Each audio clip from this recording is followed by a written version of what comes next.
sou Ale Moreno, eu sou agrônomo de formação, educador de coração e pai por coração. E eu estou aqui hoje com a minha querida Marina De Masi. Vamos lá, Marina. Olá a todos, um prazer estar aqui com você, Ale. Estamos aqui juntos para falar sobre a aula de metodologias ativas e como isso se relaciona com a facilitação. A gente vai ter uma conversa e a gente vai trazendo alguns conceitos e algumas ideias sobre isso. Essa é a nossa primeira aula, né, Ale? E eu sou seu convidado especial, né, Marina? Muito especial, muito especial. E o que você espera de mim no papo de hoje? A Síntese é uma consultoria que tem a ACP, Abordagem Centrada na Pessoa, como princípio, regulando todas as suas práticas e principalmente a facilitação. Então, Ale, eu gostaria que a gente conversasse sobre isso.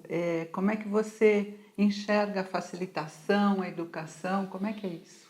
Bom, a facilitação chegou aqui na Síntese em 2012, por aí, 13, e a gente começou a conversar muito sobre a abordagem centrada na pessoa, que tem como precursor o Carl Rogers, e a gente entende que a facilitação apoia os processos de aprendizagem, cria condições de ajuda para que as pessoas aprendam. E as metodologias ativas que você vai conversar nesse curso com cada um dos nossos espectadores, tem como objetivo apoiar a facilitação, apoiar o processo. O centro não é a metodologia é uma das condições, é um dos recursos que apoiam a aprendizagem.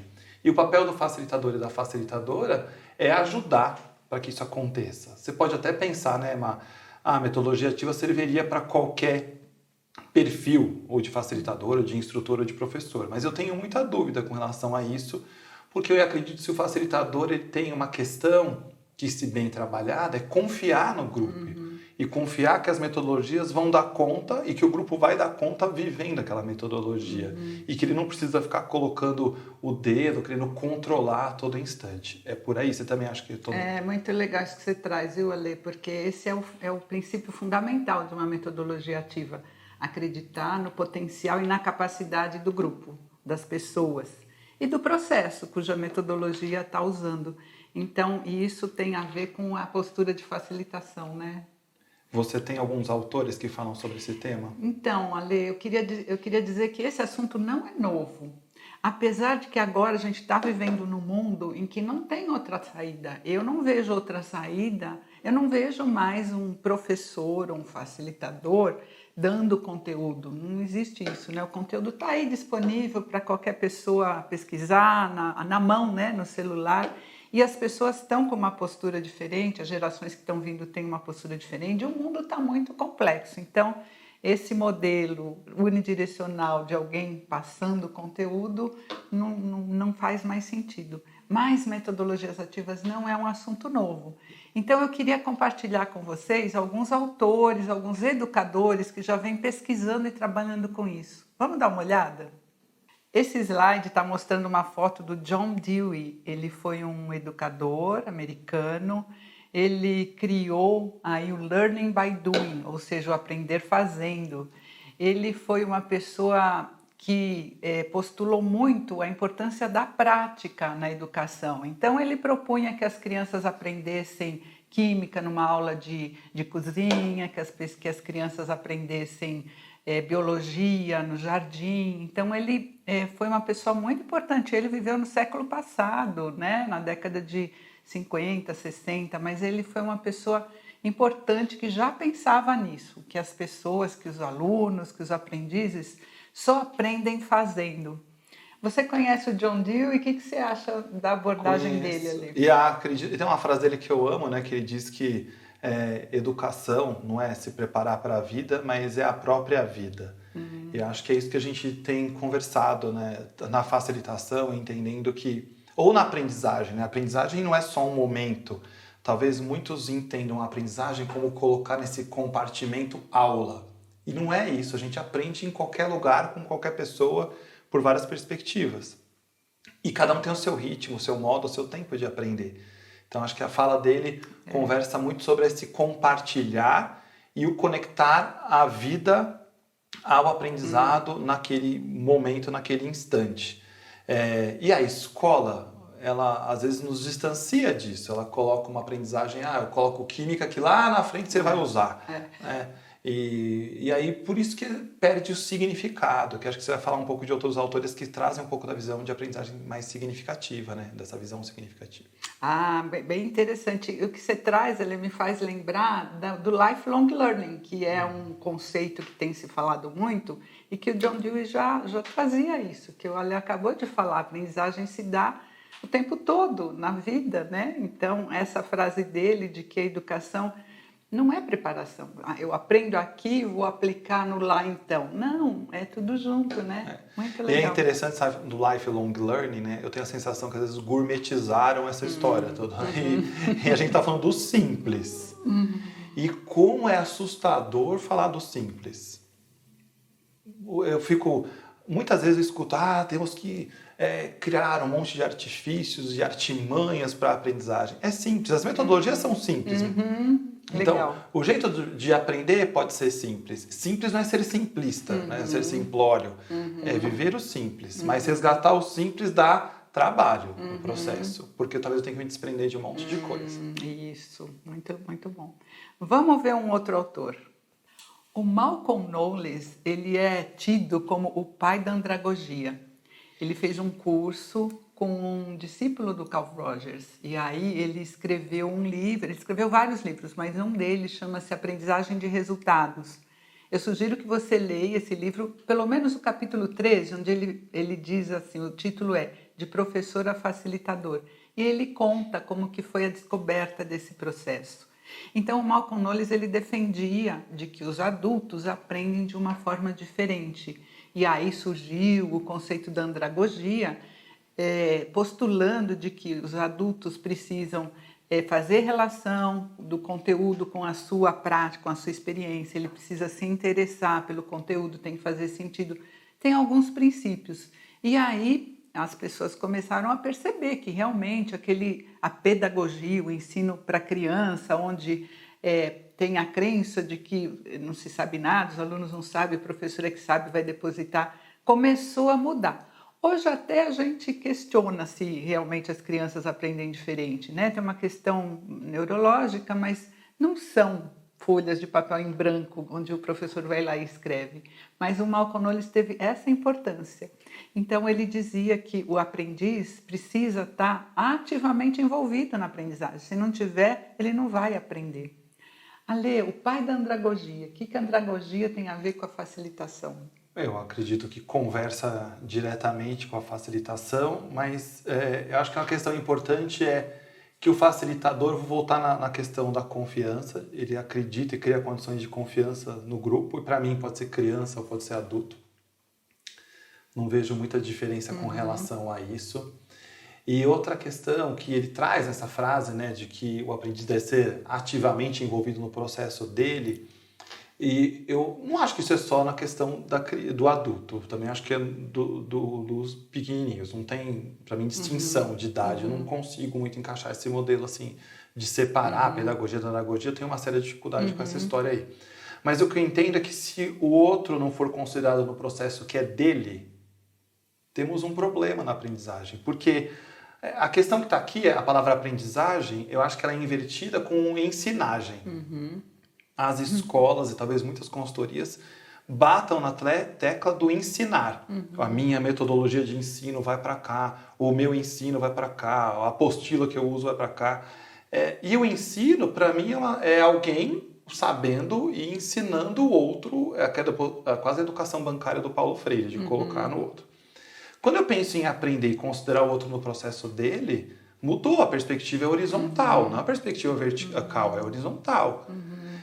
E é feito com o outro, não é feito para o outro.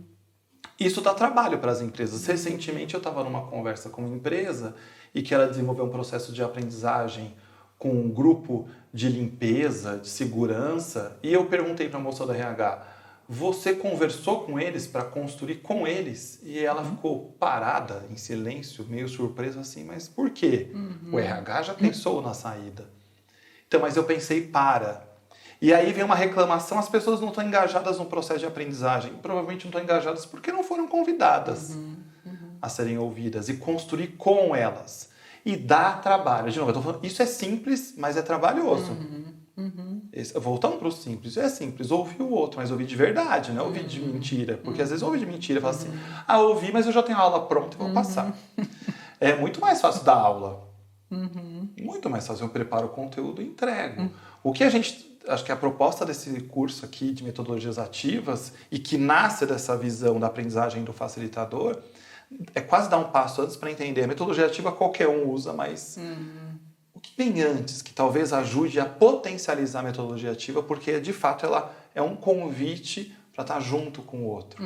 E não para estar assim, mas para estar assim na relação. Então, o que o Malcolm traz para mim é essa visão do estar envolvido ativamente é essencial. Adulto ou criança, para mim não tem separação.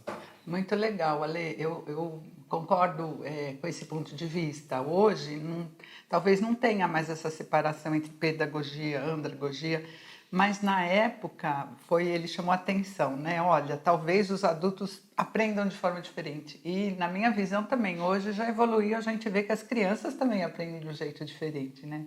Muito legal. Vamos ver um outro educador. O Paulo Freire, que é um filósofo, um educador, reconhecido internacionalmente pela sua importância, pela sua contribuição à educação. Assim como a gente fala de Malcolm Knowles, a gente fala do John Dewey, que são americanos, o mundo fala de Paulo Freire, que é brasileiro. E aí ele teve uma contribuição incrível para a pedagogia, mas ele falava a essência do que a gente está conversando, de que ensinar não é você transferir o conhecimento, né? Mas você criar condições, criar possibilidades para que as pessoas aprendam. Esse é assim, um ponto vital na abordagem dele.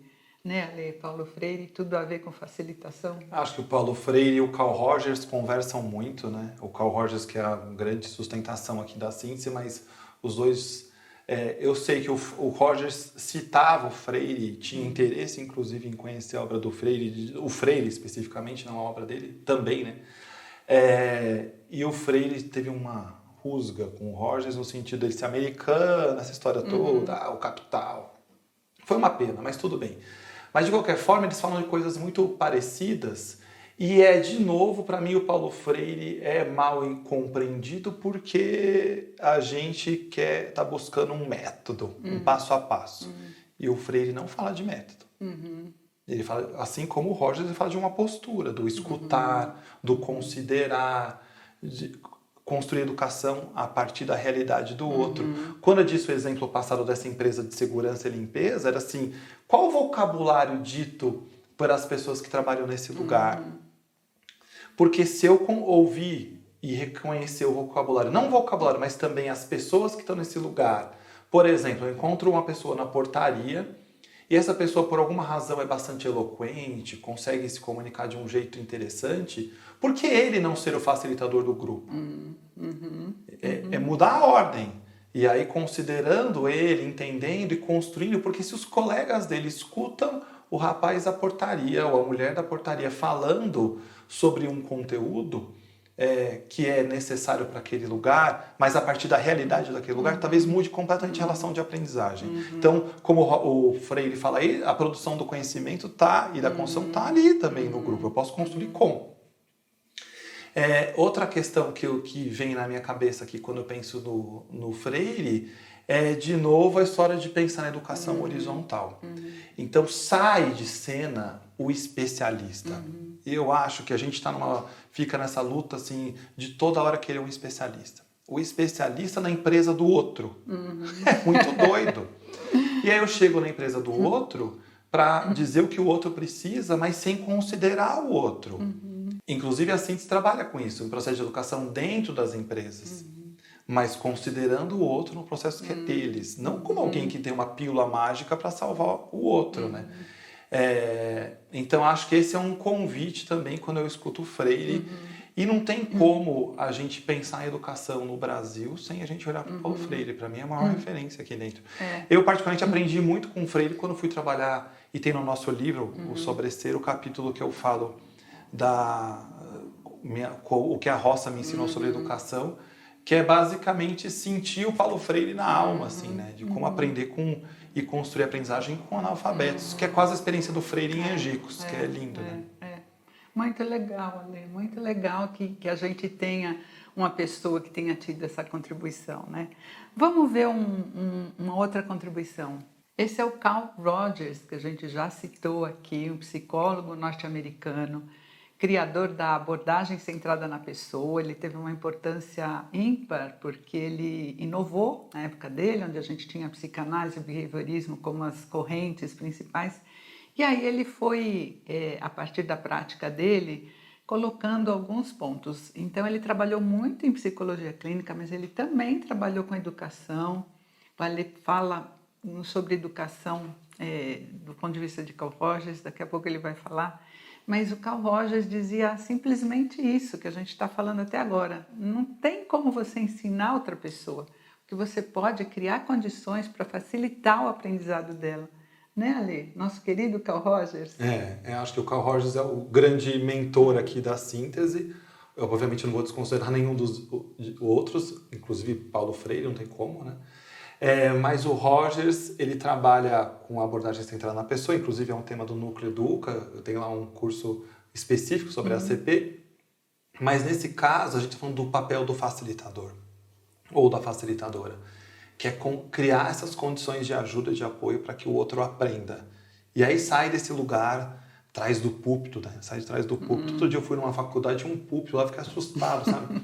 Então, o púlpito já coloca essa distância, as mesas, os espaços, todos sempre nesse lugar que um sabe que o outro não sabe.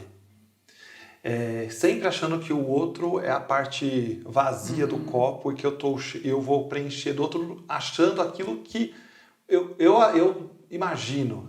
Ele precisa disso, eu vou lá e ponho. Então, quando eu penso em facilitar condições de aprendizagem, é reconhecer esse grupo, é confiar que o grupo vai chegar onde o grupo consegue chegar. Onde cada indivíduo consegue chegar. E não onde eu idealizei. Acho que essa é a questão. Ou onde o RH idealizou, onde a área de educação idealizou. As pessoas onde elas conseguem. E onde elas conseguem, talvez seja até mais do que o RH idealizou. Né? Talvez eu seja a própria barreira.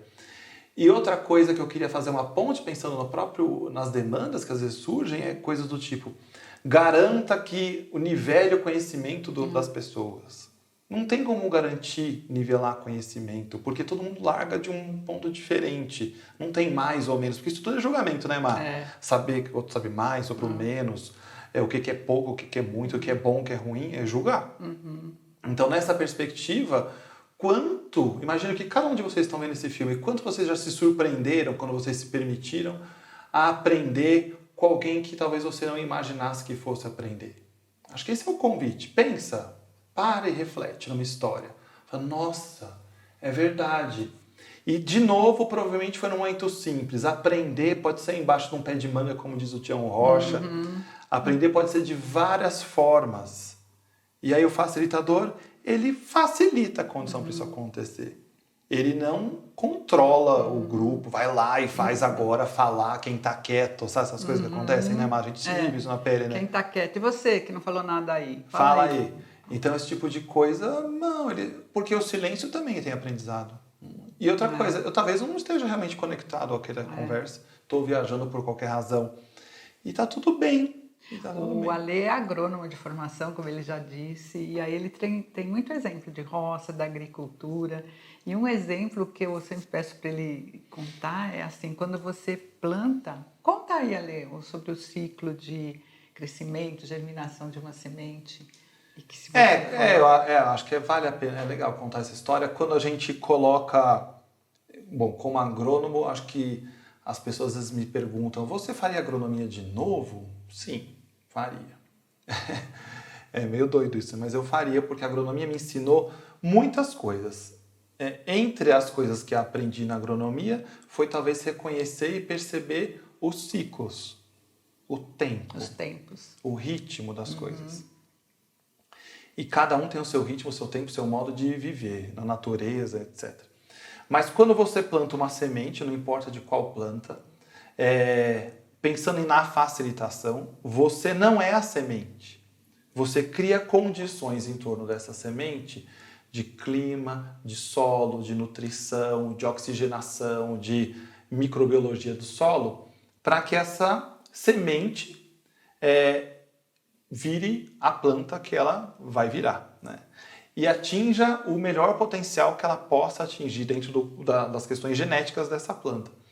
O que eu posso fazer é criar condições. Agora, às vezes eu quero criar condição, coloco, como especialista, às vezes eu posso querer colocar mais água do que ela precisa, eu mato ela afogada, coloco menos água do que ela precisa. Então eu tenho que entender que cada planta tem o seu jeito de viver e tem o seu ritmo de viver. Claro que um tomateiro não vai virar um pé de jacarandá. Tem um fatalismo nessa história, bem entre aspas, é um fatalismo genético que o tomateiro é um tomateiro.